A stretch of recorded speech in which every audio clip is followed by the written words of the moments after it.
Continuemos entonces con nuestra clase. Queríamos nosotros resolver este ejemplo.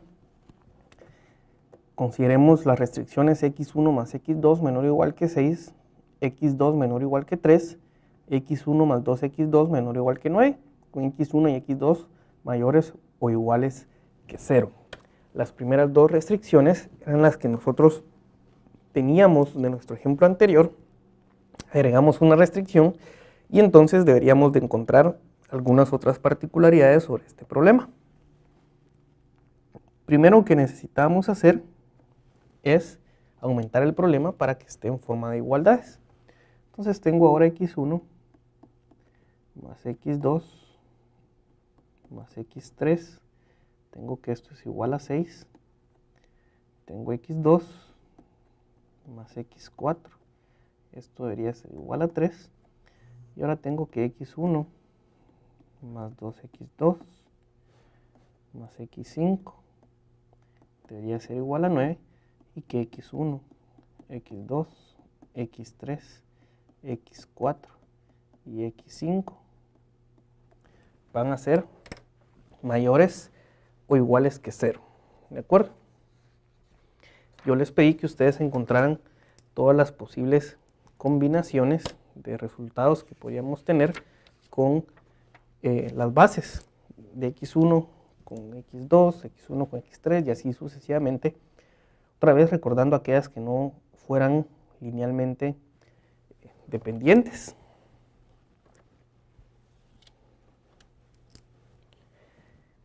Recordando que no sean linealmente dependientes de nuevo, el número de bases iba a ser un tanto grande de trabajar. Pudieron haberse apoyado en un software, una calculadora para calcular las bases y las inversas, pero me interesaba que lo hicieran por una vez y que identificaran cada uno de los puntos dentro de la gráfica, de los vértices, y que chequeáramos si coincidían con las bases que ustedes calcularon. Entonces empecemos por saber cuál era la matriz A con la que íbamos a trabajar. La matriz A iba a estar dada por A1, A2, A3, A4 y A5. Esta era la base formada por 1, 0, 1, 1, 1, 2, 0, perdón, 1, 0, 0, 0, 1, 0, 0, 0, 1. Y a partir de ahí podíamos empezar nosotros a tomar columnas de 3 en 3, formar una base. Se recuerdan que A1, A2, A3 ya es lo mismo que A3, A2 o A1, el orden no importa de las columnas como yo lo tome, ¿sí? Entonces íbamos a encontrarán ustedes algunas de las bases, pero a mí me interesan particularmente la base formada por A1, A2 y A3 precisamente. Si mi base formada por A1, A2 y A3 está por 1, 0, 1, 1, 1, 2, 1, 0, 0. Su inversa, B inversa, y va a ser igual a 0, menos 2, 1, 0, 1, 0. Esto lo pueden ir corroborando ustedes con sus notas, con los ejercicios que hicieron. Entonces la solución básica dada por x1, x2 y x3 iba a ser igual a 0, 0, 1, menos 2, 1, 1, 0, 0, menos 1, multiplicado por el vector b, que ahora es 6, 3 y 9, y eso me da un valor de 3, 3 y 0.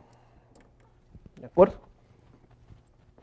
mi solución no básica, en este caso son x4 y x5, y van a valer 0 y 0.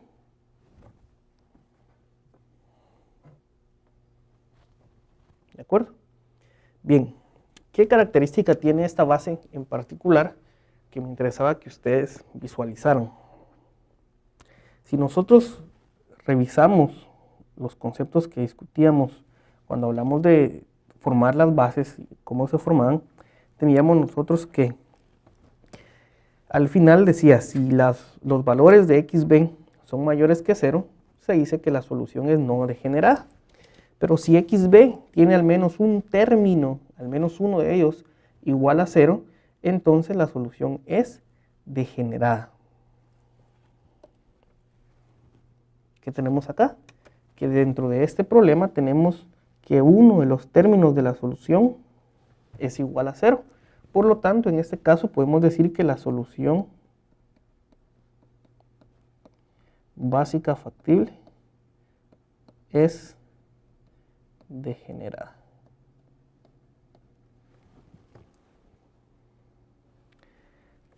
Cuando yo tengo que una solución básica factible es degenerada, resulta que puede haber alguna otra base, ¿sí?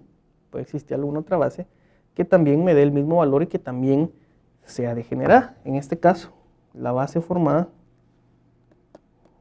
por A1, A2 y A5 también me va a dar como variables básicas x1, x2 y x5, 3, 3 y 0. ¿Se recuerdan ustedes de la sección anterior que decían que un punto extremo es aquel que está siendo, ¿sí?, formado por la intersección de m hiperplanos en un espacio de dimensión m? Y que una solución era degenerada si el punto extremo estaba siendo formado por más de m hiperplanos. Veamos entonces nosotros un poco qué ocurre para este problema sobre su región factible.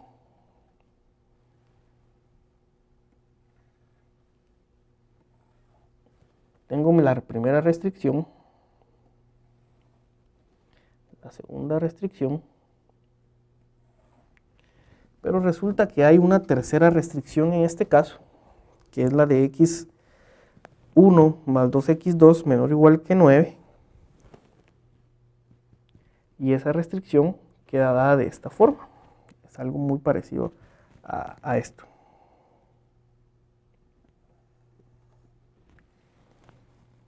¿Sí? Muy similar. Déjenme.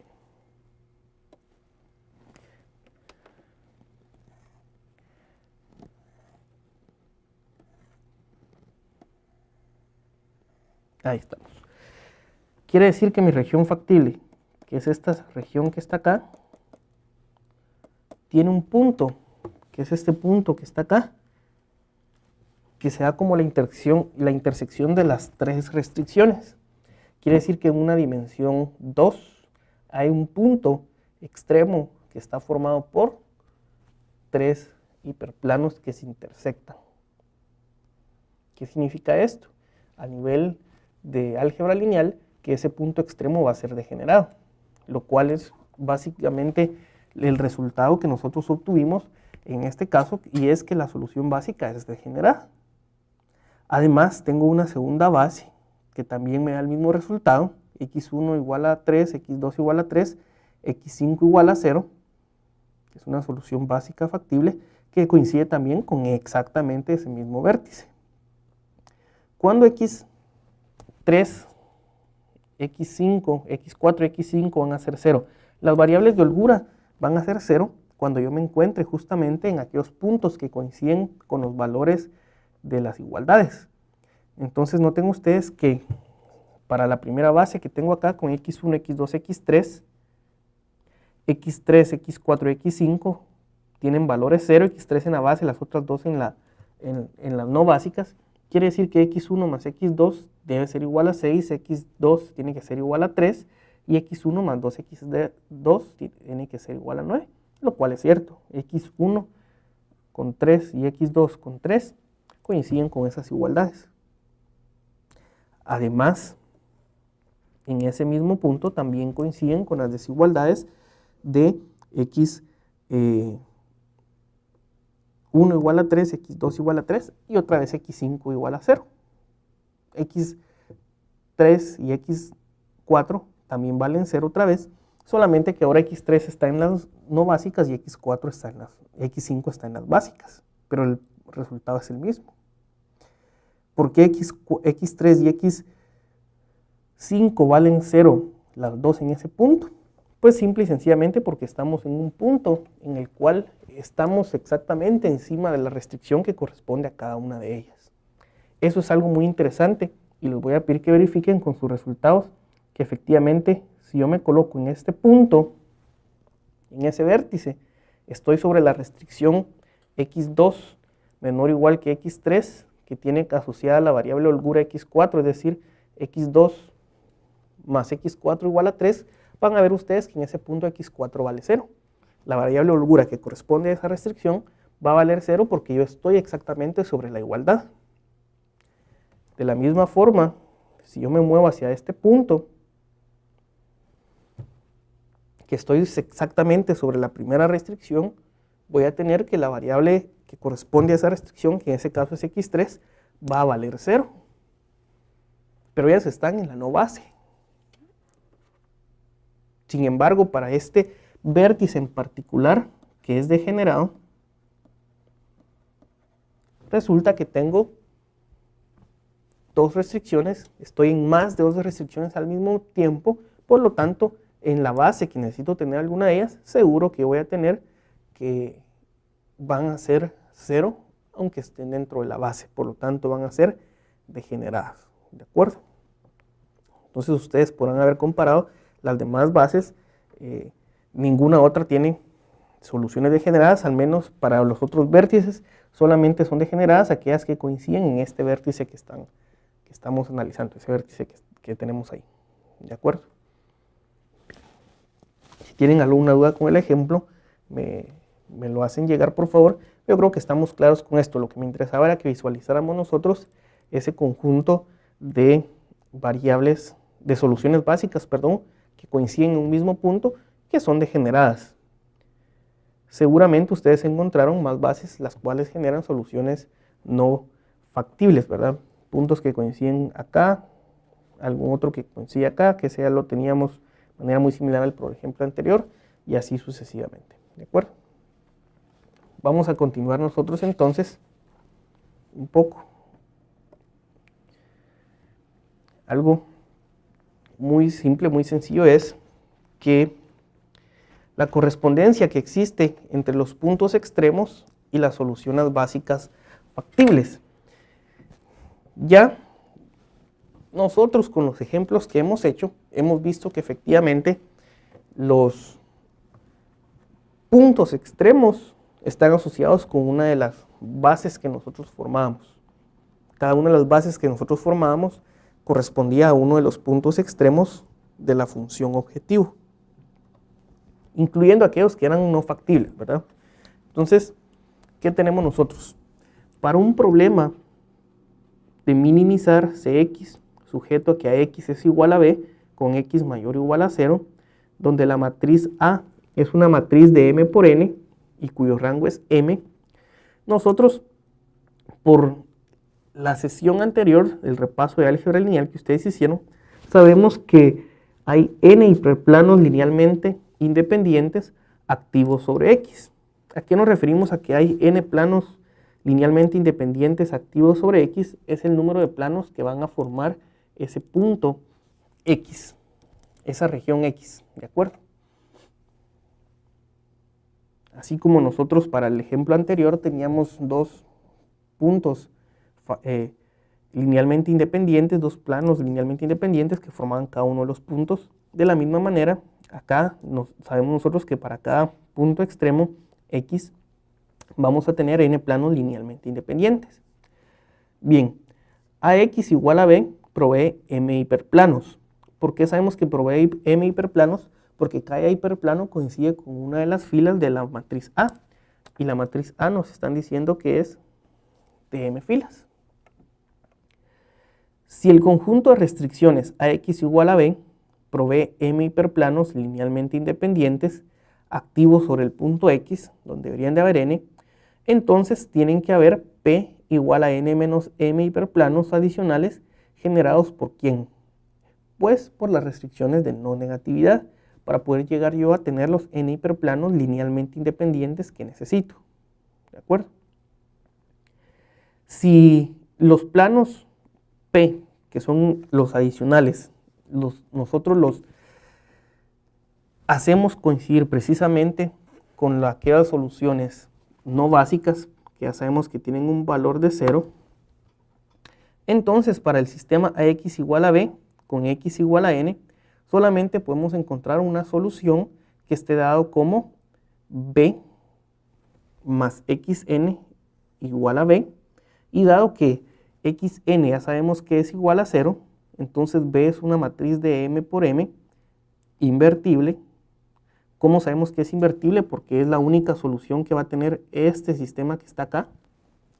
Si el sistema tiene una solución, que definitivamente para eso nosotros pedimos que el sistema, que la región factible sea no vacía. Ya vimos nosotros en la primera sesión cómo identificar una solución factible vacía, una no vacía, utilizando el cono de restricciones.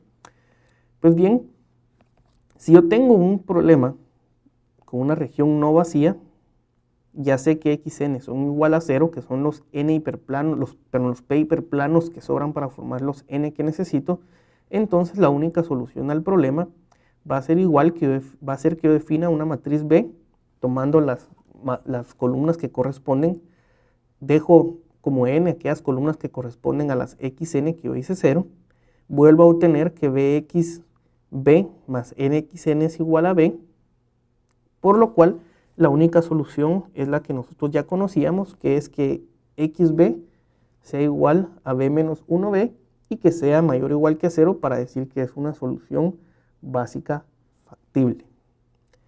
¿Qué tenemos nosotros acá entonces? Nosotros acabamos de decir entonces que para un punto x que es extremo, x punto extremo,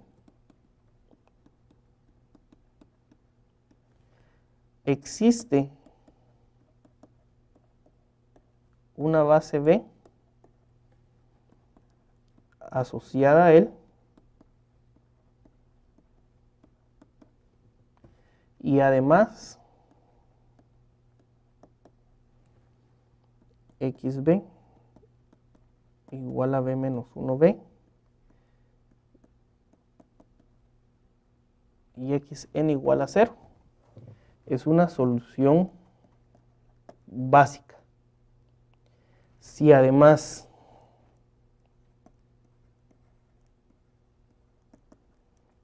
xb es mayor o igual a 0, entonces estamos en una solución básica factible. Quiere decir entonces, y hemos probado nosotros, ¿verdad?, que si tengo un punto extremo, hago p hiperplanos asociados a las variables xn igual a 0, entonces la única solución al problema es una matriz B asociada a ese punto, en la cual va a dar como resultado que las variables asociadas a esa matriz B, que les hemos llamado variables básicas, sean igual a b menos 1b, las cuales forman una solución básica que ya habíamos discutido antes, y que además, si xb son valores positivos o 0, entonces estamos en presencia de una solución básica factible. ¿De acuerdo? Una solución básica factible corresponde a un punto extremo, y x, si es un punto extremo, entonces a él existe una base asociada, una solución básica asociada a él, que si los resultados de las variables básicas son positivas, vamos a tener una solución básica y factible. ¿de acuerdo? Entonces, ya ahora sabemos nosotros que siempre que yo tenga un punto extremo hay una base. Por lo tanto, yo puedo utilizar ya sean las bases o los puntos extremos para intentar resolver este problema un problema de programación lineal. Una observación.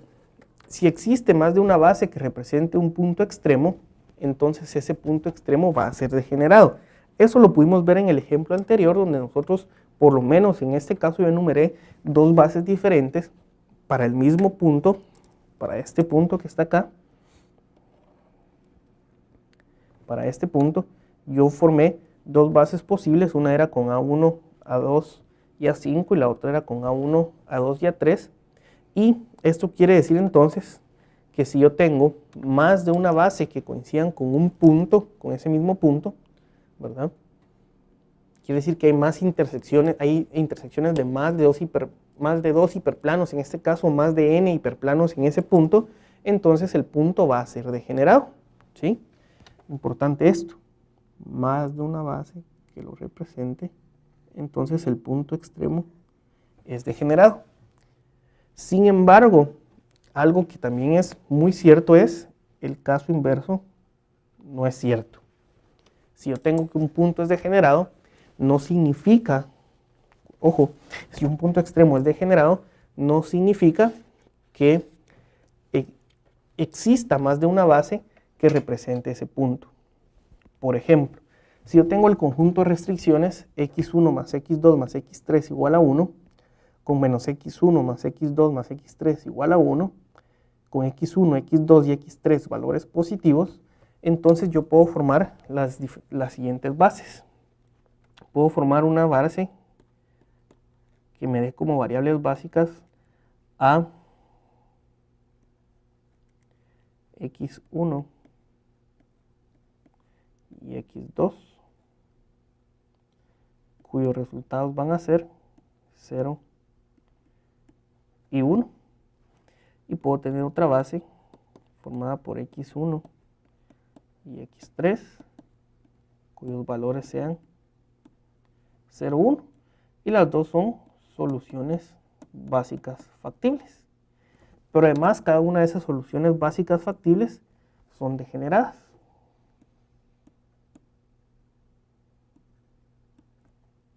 Sin embargo, los puntos a los que se refieren cada una de estas bases son puntos diferentes. El primero de ellos, si lo veo ahora en las tres variables que estoy trabajando, el primer punto es el punto 0, 1, 0, y el siguiente es el punto 0, 0, 1.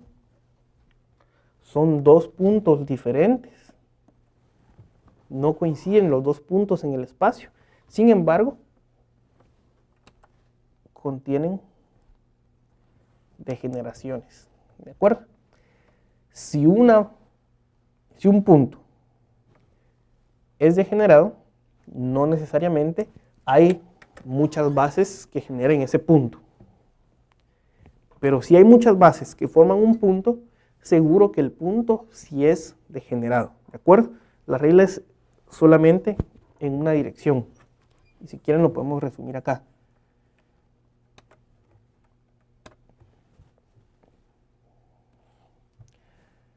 Varias bases implican degenerado.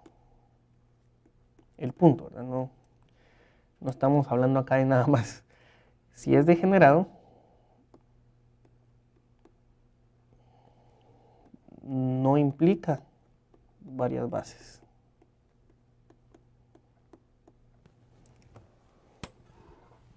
¿De acuerdo? Importante.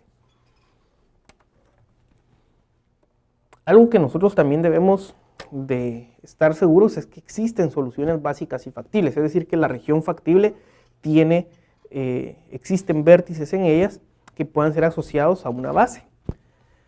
Dado que el conjunto X, que es el conjunto de restricciones, son todos aquellos X tales que AX igual a B y X mayor o igual que 0, va a ser un conjunto no vacío.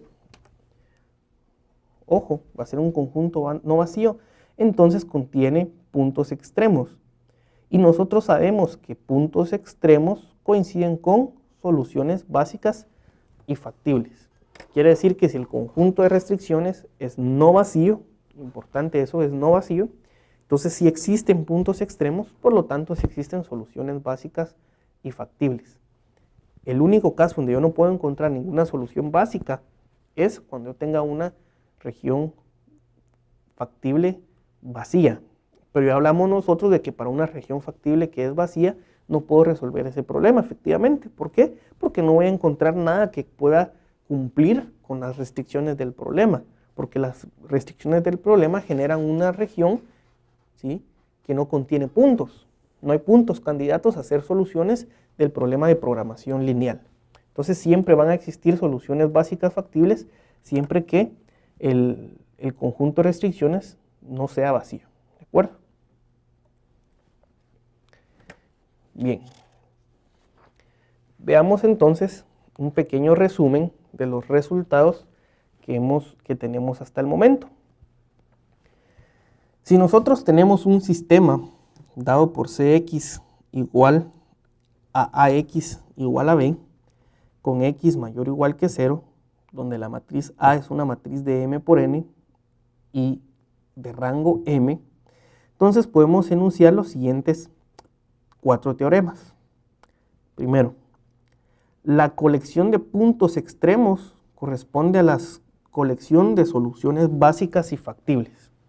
Esto es importante, asociamos nosotros acá los puntos extremos, que ya es la primera clase, habíamos nosotros hablado de que los puntos extremos iban a ser las soluciones de un problema de programación lineal con las soluciones básicas factibles. ¿Qué hicimos? Pasamos de un método, digamos, gráfico de buscar la solución del problema, que era buscar los vértices, a un problema que ahora es algebraico. Ventajas. El gráfico, ¿sí?, solamente me sirve cuando yo puedo graficar dos variables. El algebraico me sirve para cualquier cantidad de variables porque yo no necesito visualizar el espacio. Desventajas. Pues el método gráfico puede ser muy simple, ¿verdad? Para un problema incluso de dos variables, el método gráfico, visualizar rápidamente los puntos, los vértices del problema, es muy sencillo, no necesitamos mayores cálculos. Mientras que encontrar las soluciones básicas factibles requiere más operatoria, porque dependiendo de cuál sea la forma del problema, yo puedo tener muchos puntos extremos. Con las soluciones básicas yo no sé cuáles son factibles y cuáles no son factibles, por lo tanto debo buscar dentro de todas ellas, identificar quiénes son factibles y no factibles, ¿verdad? Es decir, no puedo saber de antemano si una va a ser candidata o no solución al problema. Lo bueno es que ya puedo trabajar yo para problemas que tengan muchas variables, pueden ser 10 variables, pero el algoritmo, la forma de trabajar es la misma. Tomo columnas, ¿verdad? Tantas columnas como filas tenga la matriz A para formar bases. Cada una de esas bases encuentro su inversa, multiplico por el vector B de recursos. Encuentro los valores de las variables básicas. Si todos son positivos o cero, son factibles. Si alguno es por lo menos 0, es degenerado. Y las no básicas siempre van a valer 0. ¿De acuerdo? Teorema 2. Suponiendo una región factible no vacía, entonces sabemos que existen finitas soluciones óptimas. Yo puedo buscar puntos que tengan una solución finita para ese problema, siempre que se cumpla con que el producto de los coeficientes de la región factible, de la función objetivo, perdón, por las direcciones extremas sean estrictamente positivos o 0. Si el producto de los coeficientes de la función objetivo por las direcciones extremas es negativo, significa que el problema no tiene una solución finita o el problema es no acotado. ¿De acuerdo? Ya puedo identificar también ahora, dado un problema, si voy a encontrar una solución finita o no, antes de ponerme a encontrar todas las soluciones básicas que existen. Yo puedo decir, bueno, tengo un problema de programación lineal, encontremos sus direcciones, veamos si la solución a ese problema va a ser finita o no, si siempre para cualquier dirección, el producto de ella por las variables, por los coeficientes de la función objetivo son positivos o cero, entonces si tengo una solución. En caso contrario, ya sé que el problema no acotado va a disminuir hacia el infinito negativo y por lo tanto no tiene sentido que yo me ponga a encontrar todos los vértices, todas las soluciones básicas factibles y ninguna de ellas va a ser el mínimo va a estar en menos infinito, ¿verdad? Nuestro teorema 3, si una solución óptima existe, entonces un punto extremo óptimo existe. Claro, si yo sé que tengo una región factible no vacía y que además existen infinitas soluciones óptimas, tengo todas mis soluciones básicas y factibles que corresponden a un punto extremo. Como ya sé que la solución es finita, ya sé que la solución existe en algún vértice, en algún punto extremo de la región factible. Por lo tanto, entonces, existe una solución óptima y factible. ¿De acuerdo? Teorema 4. Para cada punto extremo o solución básica factible, ahora ya podemos hablar de ellos indistintamente, llamarle punto extremo o solución básica factible, o vértice y solución básica, porque no necesariamente es factible. Para cada uno de ellos corresponde una base, no necesariamente única. Pueden haber puntos extremos o soluciones básicas factibles que haya más de una base que los representa o que les corresponde a ellos. De la misma forma, cada base corresponde a un único punto extremo. Y en este caso es importante hacer notar lo siguiente. Para cada punto extremo pueden haber varias bases. Las bases son no necesariamente únicas. Pero cada base sí corresponde a un único punto extremo. ¿De acuerdo? Cada punto extremo puede tener muchas bases asociadas a él. Pero una base, sabemos nosotros que corresponde única y exclusivamente a un único punto extremo. ¿De acuerdo? Además, si un punto extremo tiene más de una base que lo represente, entonces el problema es degenerado. Si yo sé que para ese punto extremo tengo muchas bases, entonces ese punto extremo seguro que va a ser degenerado. Pero si yo tengo un punto que es degenerado, el caso contrario no es cierto. No puedo asegurar yo, no puedo afirmar que hayan muchas bases que correspondan a ese punto, como en el ejemplo anterior donde nosotros utilizamos un contraejemplo para demostrar esto. Si es degenerado, no necesariamente muchas bases corresponden a ese mismo punto. ¿De acuerdo?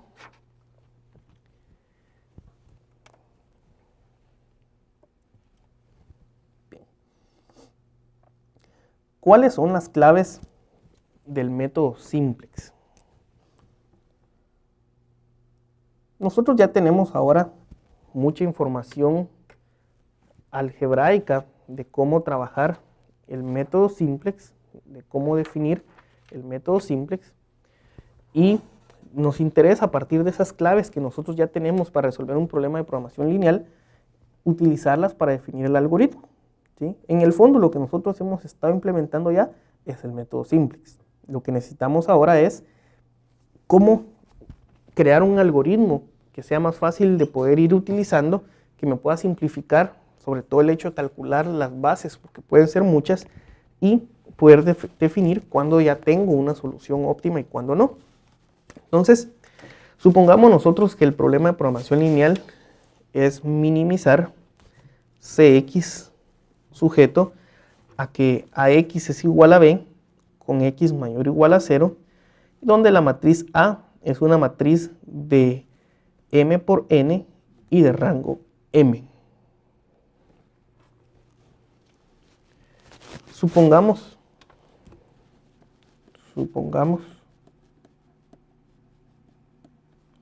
una solución básica factible, ¿de acuerdo? Si la solución es básica factible, sabemos que tiene unas variables básicas y unas variables no básicas, y por lo tanto la solución básica factible está dado de esta forma. Las variables básicas tienen valores de b menos 1b, las no básicas siempre tienen valores de 0, ¿de acuerdo?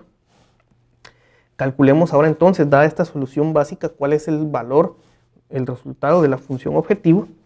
Para la función objetivo,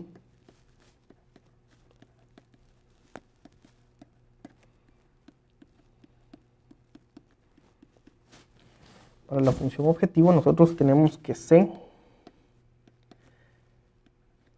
es igual a X, lo cual ahora es C por XB XN, lo cual ahora es,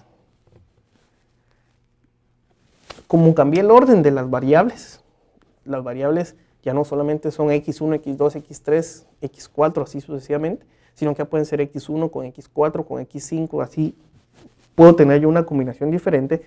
Lo mismo con los coeficientes que corresponden a cada variable, no necesariamente ahora tengo que tenerlos en el orden original. Tengo que hacer coincidir el coeficiente de cada variable, ¿sí?, con el orden de las variables que tengo ahora. Por lo tanto, entonces mi vector de coeficientes C también lo voy a separar ahora como los coeficientes que corresponden a las variables básicas y los coeficientes que corresponden a las variables no básicas. Esto multiplicado por el vector de variables básicas y por el vector de variables no básicas.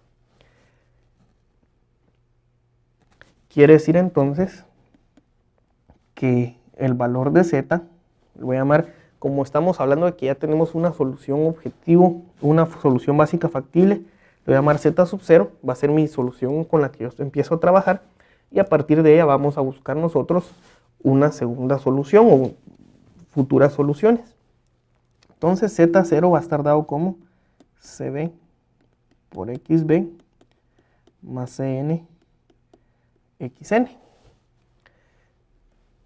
Pero además, CB por XB lo puedo escribir como el valor de XB es B menos 1 por B. Y el valor de XN es igual a 0. Por lo tanto, CNXN es igual a 0. Y tengo que el valor de Z0 va a ser igual a CB por B menos 1B. Los coeficientes de las variables que corresponden a las variables básicas multiplicado por el valor que van a obtener esas variables básicas en la solución del problema. Eso es evidente, ¿verdad?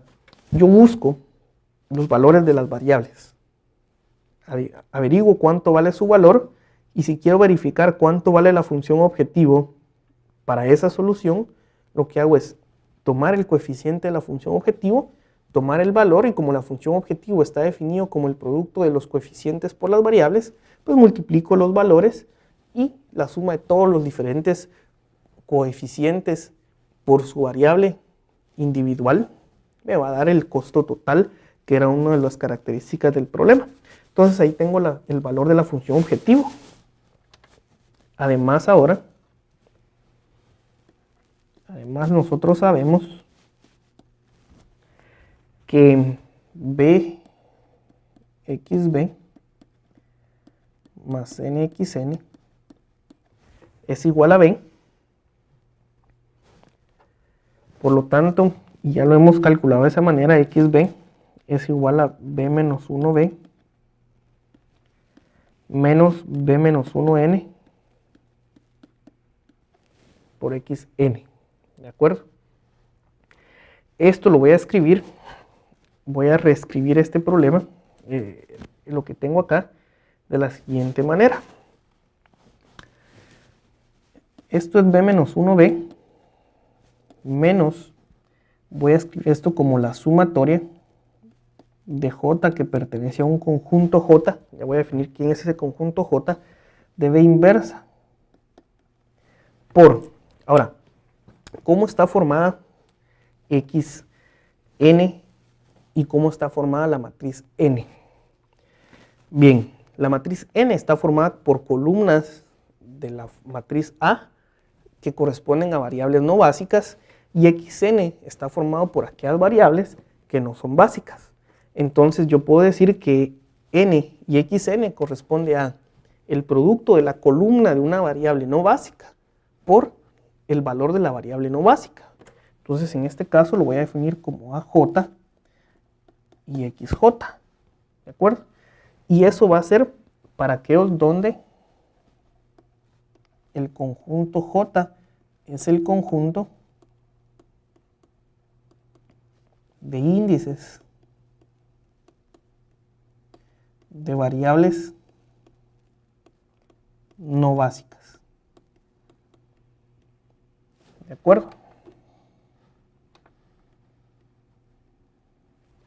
Entonces, ¿qué tengo acá? Tengo que en lugar de escribir nxn, lo voy a escribir como la sumatoria de la columna que corresponde a la matriz n por la variable que corresponde a esa columna xj. Y finalmente puedo escribir esto como xb a este producto que está acá, le voy a llamar b barra. Entonces va a ser b barra menos, ¿sí?, la sumatoria de j que pertenece hacia el conjunto j, los índices de todas las variables no básicas de, voy a llamarle y sub j xj, donde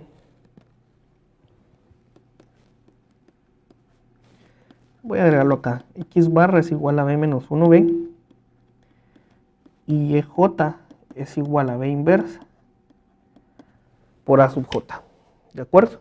Entonces aquí tengo otra expresión para xb, que es exactamente la misma que nosotros ya teníamos, pero simplemente estoy haciendo una modificación en la forma de representarlo. Ahora voy a representar n y xn como la suma de los productos de cada una de las columnas por su correspondiente variable, y además, como tengo una b inversa ahí, a ese producto de b inversa por cada una de esas columnas le voy a llamar y sub j. También entonces, creo que vamos a continuar en la siguiente, una página nueva mejor. También, entonces yo puedo trabajar dentro de la solución de z, para cualquier z que ya sabíamos que era cx, que lo llegamos a escribir como cb xb más cn xn, ¿de acuerdo? Yo lo puedo escribir entonces como cb, es decir, acá abajo, cb por las variables básicas xb, pero xb lo acabo de representar, por b barra menos la sumatoria de j que pertenece al conjunto j de las yj xj. Quiere decir que entonces yo puedo representar este problema de la siguiente manera. Yo puedo representarlo como cb por b barra menos la sumatoria de j que pertenece a j de yj xj. Esta es una yj xj, ¿de acuerdo? Más cnxn. Pero cnxn es el producto de todas las variables, los coeficientes que corresponden a las variables no básicas por las variables no básicas, que utilizando otra vez el conjunto j, puedo escribirlo como la sumatoria de los c sub j xj. ¿De acuerdo? Esto que está acá lo puedo escribir como cb por b barra, ¿sí?, menos, y voy a escribir esto como menos la sumatoria de j que pertenece a j de cb por y sub j xj más la sumatoria de j que pertenece a j de c sub j xj, ¿de acuerdo? Noten ustedes que cb por b barra está definido como b menos 1b, por lo tanto cb por b menos 1b es precisamente mi z0 que tengo acá, Por lo tanto, CB por B barra es precisamente Z0. Entonces voy a escribir esto como Z0 menos, noten que todos estos términos CB y EJ son constantes. La variable XJ, lo mismo que los C sub J, y la variable únicamente es XJ. Puedo unir todo esto dentro de una misma sumatoria, como la sumatoria de J que pertenece a J de factor común CB y EJ menos C sub J, porque es el menos fuera de la sumatoria, ¿verdad? Entonces, menos XJ, ¿de acuerdo? Y si ahora este producto CB por XJ le llamo Z sub J, entonces voy a tener que esto se puede escribir como Z0 menos la sumatoria de J que pertenece a J de Z sub J menos CJ por XJ, ¿de acuerdo? Y ese es el valor de Z. Lo vamos a estar utilizando muy recurrentemente. Solo quiero agregar donde ZJ es igual a CB por Y sub J, que en el fondo eso es CB B menos 1 por AJ, ¿de acuerdo? Bien. Entonces, ¿qué tenemos nosotros? Fíjense ustedes que de esta expresión que está acá, yo puedo decir algo. Puedo sacar información y decir lo siguiente. De hecho, hagámoslo acá. De Z igual a Z0 más la sumatoria de J que pertenece a J es Z sub J menos C sub J XJ, podemos decir lo siguiente. Podemos definir lo siguiente.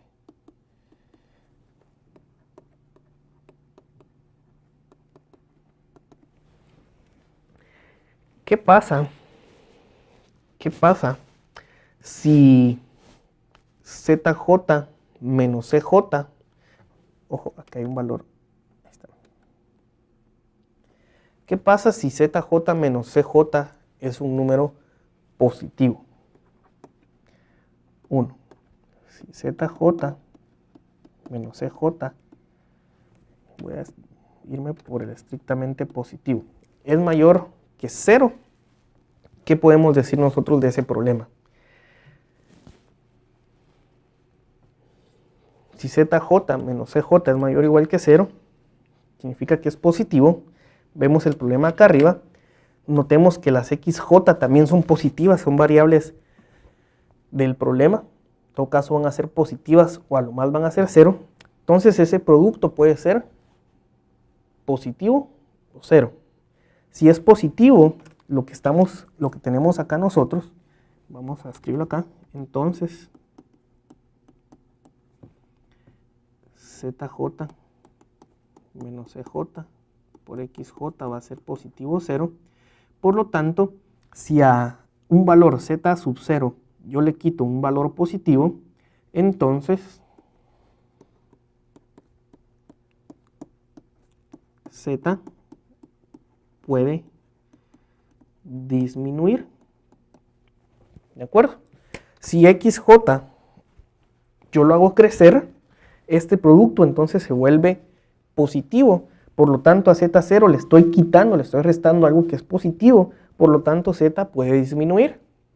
Puedo encontrar, es decir, puedo encontrar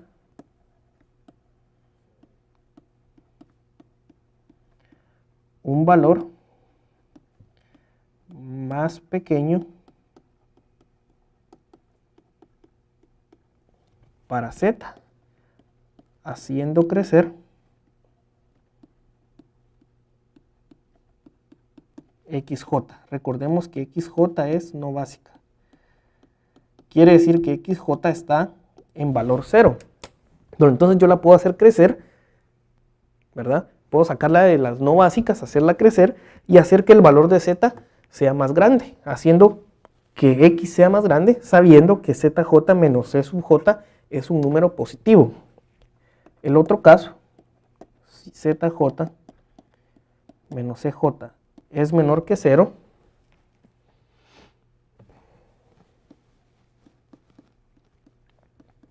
para todo j. ¿Qué tenemos entonces? Si zj menos c sub j es menor que 0 para cualquier j, entonces esta sumatoria de j que pertenece a j, de c sub j menos cj, xj, va a ser negativo. Si esa sumatoria es negativa, a z0 le resto un valor negativo, entonces lo que va a pasar es que a z0 le estoy agregando algo. Quiere decir entonces,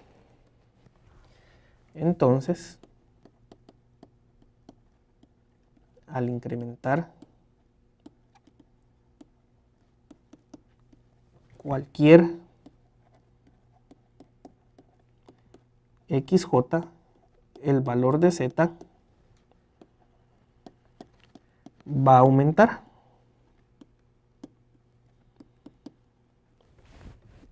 Que es opuesto a lo que nosotros queremos hacer, porque nosotros queremos minimizar el problema. Quiere decir entonces que si para todos los x, para todas las variables no básicas, para todo j, zj menos c sub j es menor que 0, no hay ninguna variable xj que yo pueda incrementar que haga que el valor de z se haga más pequeño, porque cualquier xj que yo aumente va a hacer que el valor de z se haga más grande. Por lo tanto, ¿qué podemos decir nosotros? Entonces, si zj menos c sub j es menor que 0 para todo j, estamos en la solución óptima. ¿De acuerdo?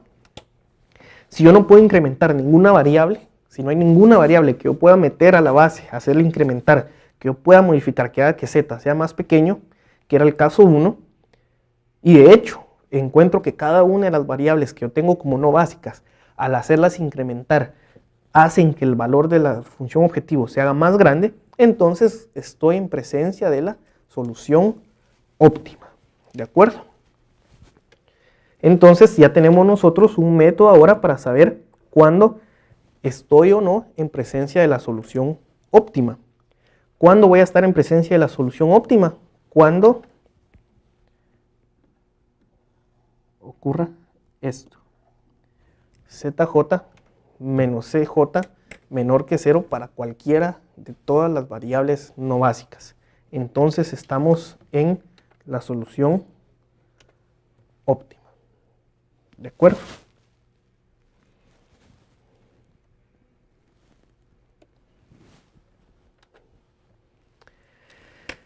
Entonces el problema de programación lineal con el cual nosotros estamos trabajando, nosotros lo podemos describir como z0 menos z0 menos la sumatoria de los xj, pero menos la sumatoria de j que pertenece a j de los c sub j menos cj por los xj, sujeto a las restricciones de que la sumatoria de j que pertenece a j de los yj xj más las variables xb sea igual al vector b. xj mayor o igual que 0 y que además las variables no básicas, pero las variables básicas xb también sean mayores o iguales que 0 para tener una solución básica factible. ¿De acuerdo? Si no, recuerden que nosotros tenemos entonces una solución básica no factible. ¿De acuerdo? Acá parece que se perdió un título. Creo que hay una página de más. Sí, esta página está de más. La vamos a quitar. Noten que es lo mismo que yo tengo escrito acá. Esta era con la que yo quiero trabajar, ¿verdad? Sí, el álgebra, el método simplex se basa entonces a partir de las afirmaciones que hicimos hace un momento. vamos a minimizar nosotros aquella función z dada como un z sub 0, un valor inicial, ¿sí? Para iniciar el método simplex yo siempre debo tener una solución básica factible inicial, y a partir de esa solución básica factible yo escribo un z0 menos la suma de los productos de zj menos c sub j de xj para todas las variables no básicas, sujeta a las restricciones de que la sumatoria de y sub j xj más las variables básicas es igual al vector b, el vector b barra, recordemos que es el inversa de la base por el vector de recursos del problema original. Yo pido que las variables no básicas sean mayores o iguales que 0. Nosotros sabemos que van a valer 0 dada una base, pero yo puedo incrementarle su valor, y es en lo que se basa el saber si estamos en una solución óptima o no. Yo puedo incrementar su valor. Las variables básicas también van a ser mayores o iguales que 0 para formar una solución básica, ¿verdad? ¿De acuerdo? Entonces, a partir de ese problema, nosotros podemos decir lo siguiente. Supongamos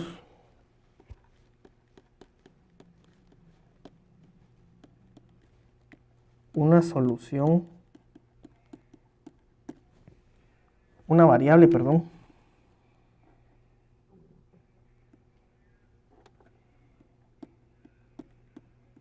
no básica,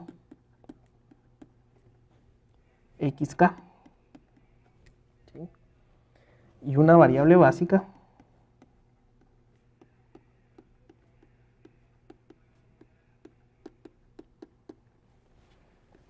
x básica sub r, ¿de acuerdo? Entonces, si yo agarro esta segunda ecuación que tengo acá, la restricción esta, y en lugar de trabajar para todas las variables básicas y todas las variables no básicas, intento escribir esa misma ecuación solamente para la variable básica, no básica xk y para la variable básica xbr, entonces lo que tengo es lo siguiente. Tengo que la fila para y, ahora tengo solo una fila de y, que es la fila r para la variable básica k, quiere decir que estoy en presencia de yrk, multiplicado por la variable xk, más la variable básica b sub r, es igual al valor de b barra para esa fila que es br, ¿de acuerdo? Si yo despejo de acá la variable básica, entonces tengo que xbr es igual a br barra menos yrk por xk. ¿De acuerdo? Entonces, el valor de cada una de las variables básicas va a estar dado por el valor del producto de la inversa de la base por el vector de recursos menos el vector y sub j, ¿verdad? Por la variable xj, pero para uno de ellos en particular, la variable básica r va a ser el valor del vector barra en la fila r, b sub r, menos el valor de la fila r del vector y sub k, es decir, yrk, por la variable no básica xk. Ahora analicemos qué pasa para la variable xbr, para la variable básica xbr, qué ocurre dependiendo de qué valores tenga yo en y, en los valores de yrk. Entonces analicemos lo siguiente. Si yrk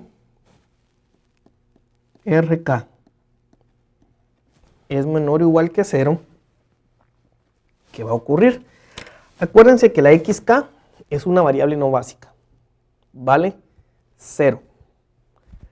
Cuando yo estoy tratando de resolver el problema de programación lineal, lo que intento hacer es cambiar de base, es meter a la base una variable no básica y sustituirla por otra. En el proceso de querer meter una variable no básica a la base, lo que yo estoy haciendo es incrementar el valor de la variable no básica de 0 hacia un valor que no conozco, pero lo voy a incrementar, no puedo hacerlo más pequeño. La variable tiene que ser positiva o 0, ¿de acuerdo? Entonces, si el coeficiente YRK es menor o igual que 0, cuando yo incremente XK, ¿qué va a ocurrir con la variable básica XBR?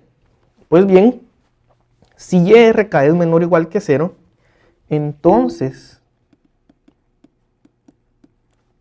XBR incrementará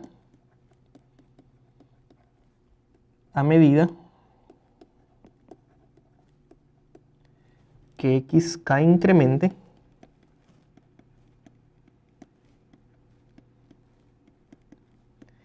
en YRK unidades, ¿de acuerdo? Si RK es menor o igual que 0, entonces cuando yo empiezo a incrementar XK, lo que va a ocurrir es que XBR, al ser menos ese número negativo, se vuelve más, ¿sí? Y ese producto es positivo, entonces lo que pasa con la variable básica XBR es que empieza a incrementarse. A medida que la XK aumenta, se empieza a incrementar en Y sub RK unidades. Ahora bien,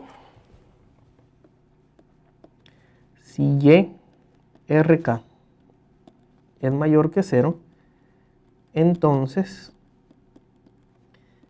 XBR, ¿qué ocurre con ella? Pues al ser YRK positivo, ese menos que está ahí significa que eso que se está restando es un valor positivo. Como XK también es positivo, entonces el producto es positivo, y entonces lo que ocurre es que XBR empieza a decrementar a medida que XK incrementa y empieza a disminuir en YRK unidades.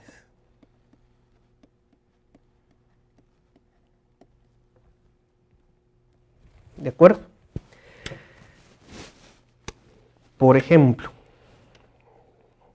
veamos un ejemplo sencillo. Ejemplo.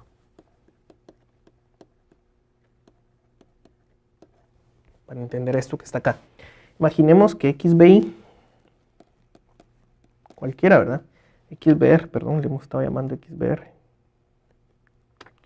Imaginemos que XBR es igual a 4 menos 2XK. ¿Sí? También, entonces, ¿qué pasa si XK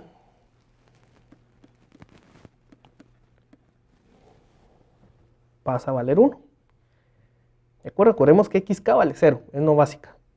Pero si XK ahora vale 1, ¿sí? Esto implica entonces XK igual a 1. Esto implica entonces que XBR va a ser igual ahora a 2. XBR decrementó, disminuyó.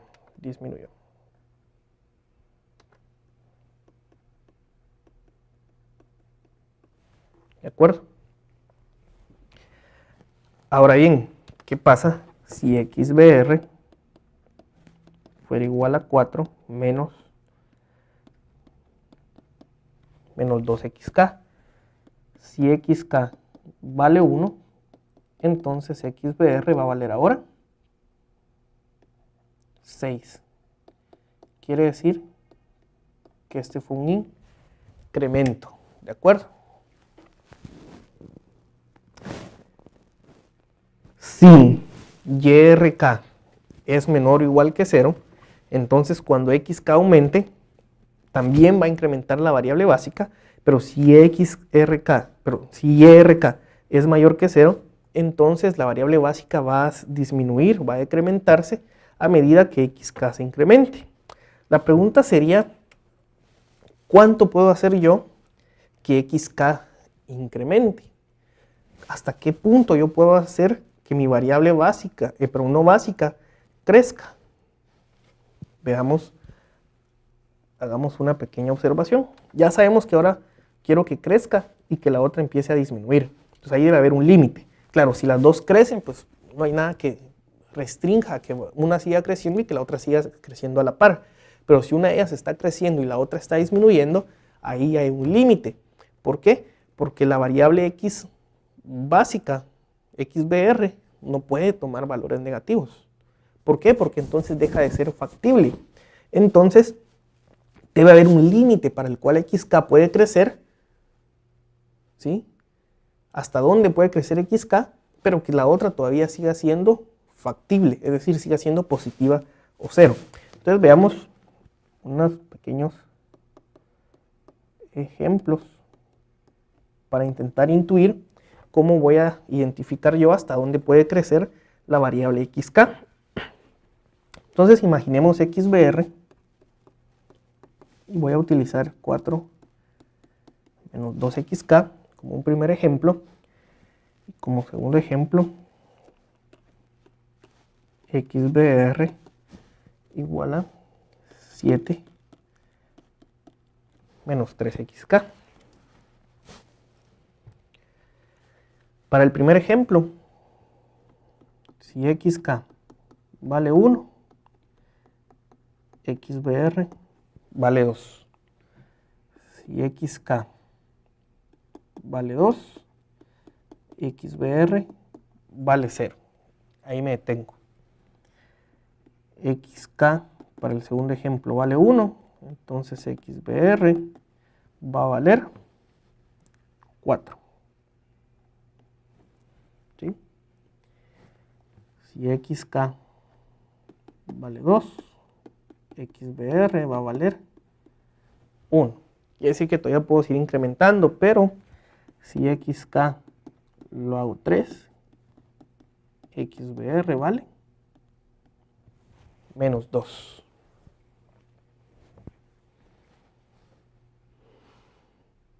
Ahí ya me pasé. ¿Hacia cuánto debería incrementar entonces xk de manera que xbr siguiera siendo un valor positivo o 0? Pues bien, para hacer esto voy a resolver yo este pequeño sistema que está acá. Noten que en el otro era bastante simple, porque en algún momento llegué a ser 0, pero en este caso lo que voy a buscar yo es averiguar cuando esto que está acá vale 0. Y eso que está ahí vale 0 cuando xk sea igual a 7 tercios.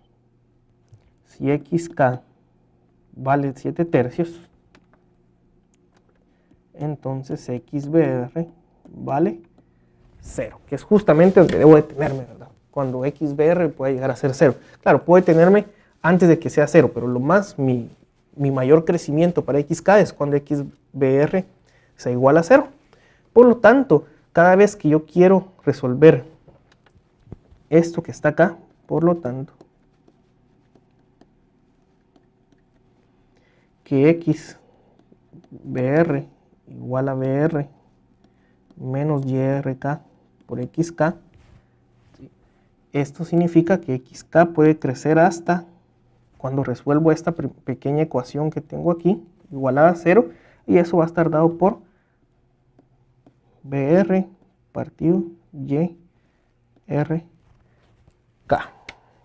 ¿De acuerdo? Quiere decir que lo más que puede incrementar xk es el valor que tiene la variable básica actualmente sobre el coeficiente que acompaña a la variable no básica, que es el y sub rk. Entonces, en general,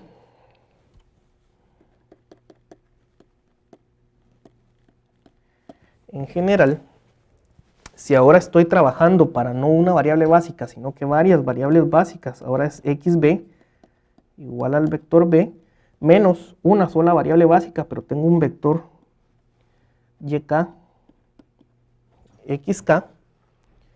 Xk puede crecer tanto hasta que el primero de los valores de las variables básicas llegue a ser 0. Quiere decir entonces, esto es en general, solo acá varias variables básicas. Lo que estábamos haciendo antes era, para verlo más simple, era con una sola variable básica. Ahora sí tengo acá todas las variables básicas igual al valor que tienen cada una de ellas, menos el vector y sub k por xk. Eso sí, sigo enfocándome en solamente la variable no básica k, ¿sí? Entonces, el valor de las variables básicas va a llegar a ser 0 siempre que este BR dividido el YRK sea ese cociente. Y ahora yo me voy a detener cuando la primera de las variables básicas llegue a 0. ¿Cómo sé yo cuándo la primera de ellas va a llegar a 0? Pues cuando el cociente de BR sobre el valor de YR sub K sea el más pequeño. Quiere decir entonces que podemos decir nosotros que XK puede crecer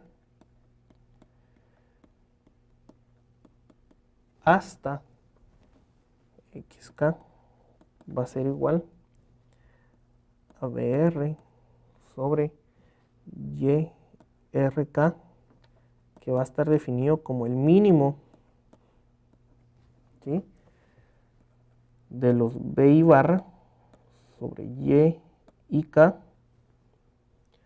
para todos aquellos Y y K estrictamente mayores que 0. Si son negativos no tiene sentido, porque entonces XK puede crecer todo lo que quiera. La variable básica va a seguir creciendo, ahí no hay ningún límite. No puede ser 0 porque definitivamente no podemos dividir dentro de 0. Pero entonces yo sé que si yo tengo una variable básica y hay una variable no básica que puede crecer, esa variable no básica va a crecer a lo más hasta el más pequeño de los cocientes de los valores de las variables básicas por el cociente de la variable no básica que lo acompaña. En ese punto, entonces, cuando XK alcanza ese valor, con XK igual a BR YRK,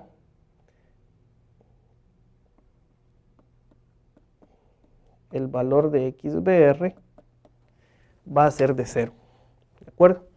Quiere decir que acabo de hacer algo. Acabo de cambiar una variable que valía 0, que era XK, la hice crecer hasta el valor BR sobre Y sub RK, y una variable que valía BR barra, que era la variable básica R, la acabo de hacer que valga 0.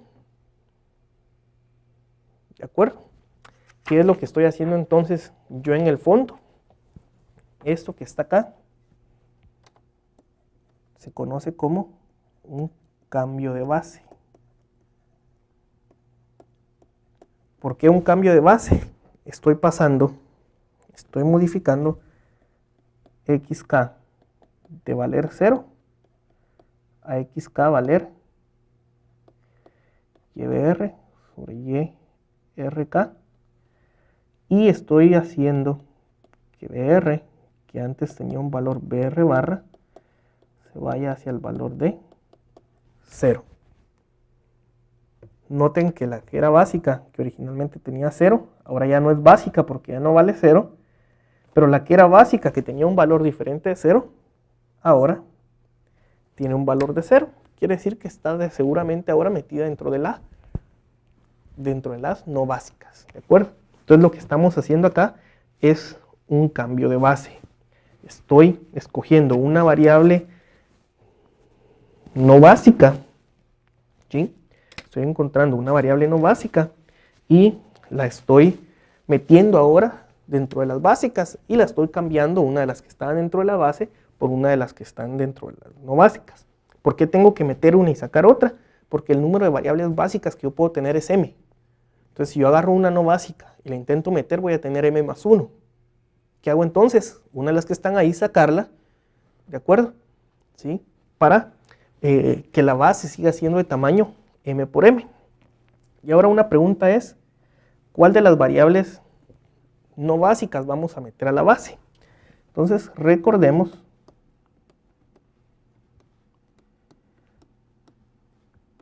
que la función objetivo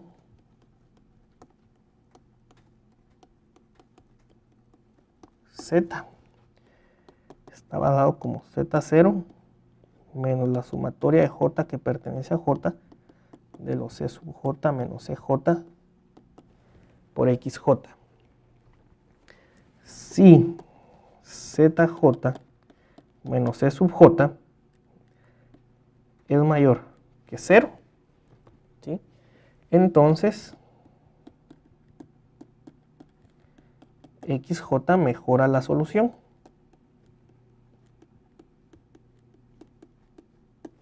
¿De acuerdo? Pero ahora, ¿cómo voy a escoger yo un XJ? ¿Qué sería lo que nosotros haríamos?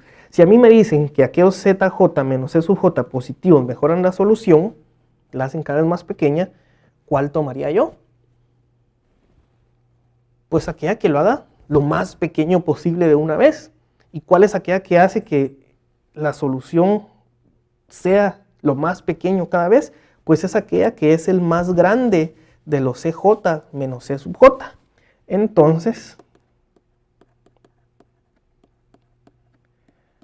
vamos a escoger la variable XK, llamémosle XJ, que mejore la solución lo más posible. Entonces mi variable XK que vamos a mover desde 0 va a ser el máximo de los ZJ menos C sub J, ¿de acuerdo? Tal que ZJ menos C sub J sea mayor que 0 y J pertenezca a J, ¿de acuerdo? Entonces, dos cosas. Primero, voy a escoger aquel CJ menos C sub J que sea más grande y esa va a ser mi variable XK, que yo sé que mejora la solución. Yo sé que si la incremento hago que la función objetivo sea lo más pequeño. Pero XK no puede crecer indefinidamente, sino XK tiene que crecer de una manera finita. XK puede crecer, perdón, aquí está. XK solamente puede crecer hasta este valor que está acá, que está dado como este mínimo. Entonces yo escojo el más grande de los XK, de los CJ menos CJ, para hacer la variable que va a entrar a la base, y la cambio por este valor que está acá, y tengo una variable básica que va a ser 0, una que va a dejar la base, ¿de acuerdo? Entonces escojo la más grande de los ZJ menos C sub J, para saber cuál es la variable no básica que mejora la solución. Esa variable no básica la voy a meter a la base, va a tomar este valor BR sobre YRK, y de la base voy a sacar aquella variable básica, ¿verdad?, que corresponde a R, esa fila R, que es donde fue el mínimo de los cocientes, y va a tomar el valor de 0. ¿Sí? Esto se le llama la prueba del mínimo cociente.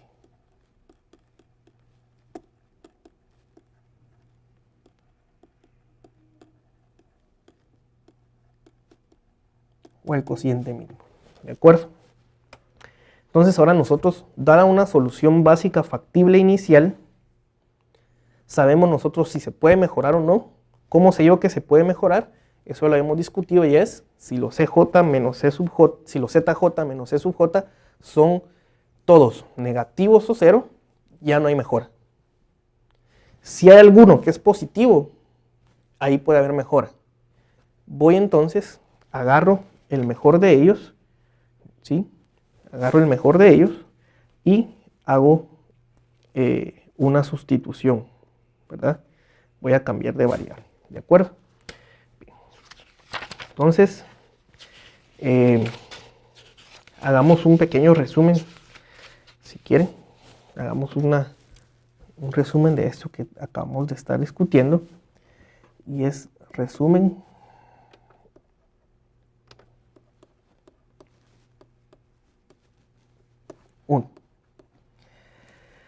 Da una solución básica factible inicial como b inversa b 0 con valor objetivo z0. Dado eso, calculamos zj menos c sub j para todo j que pertenece a las variables no básicas, ¿de acuerdo? Si zj menos c sub j es menor o igual que 0 para todo j,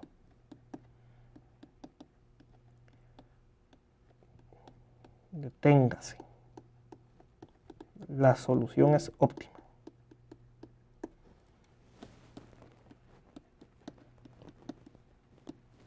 ¿De acuerdo? Si algún zj menos c sub j es mayor que 0, pasar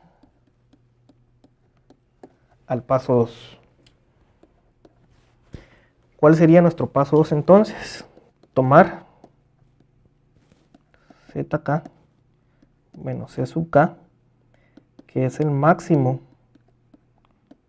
de los zj c sub j, tal que zj menos c sub j sea mayor que 0, para j que pertenece a las variables no básicas. Tomo el que tenga el mayor coeficiente de los positivos, ¿sí? Y entonces incrementar,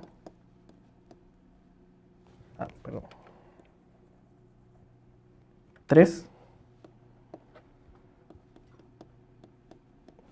hacer la prueba del cociente mínimo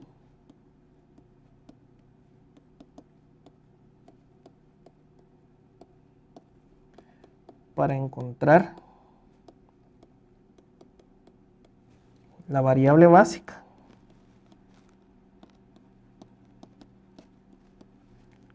que primero alcanza el nivel 0.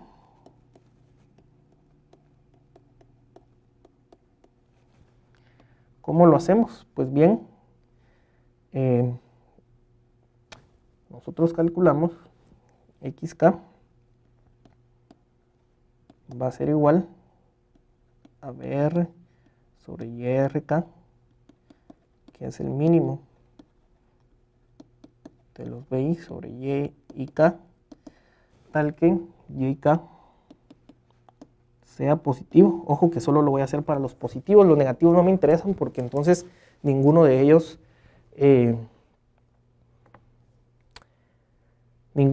va a hacer que la variable básica disminuya, ¿sí? Encontramos cuál es el índice R de la variable básica. Cambiamos xk por el valor de br sobre yrk, y xbr va a tomar el valor de 0, ¿de acuerdo?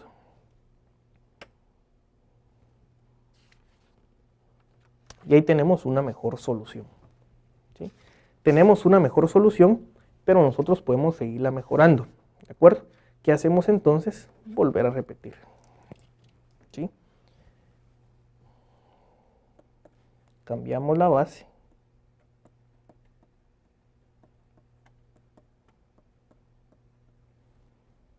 Porque ahora voy a tener una nueva base, porque voy a cambiar de variables y regresar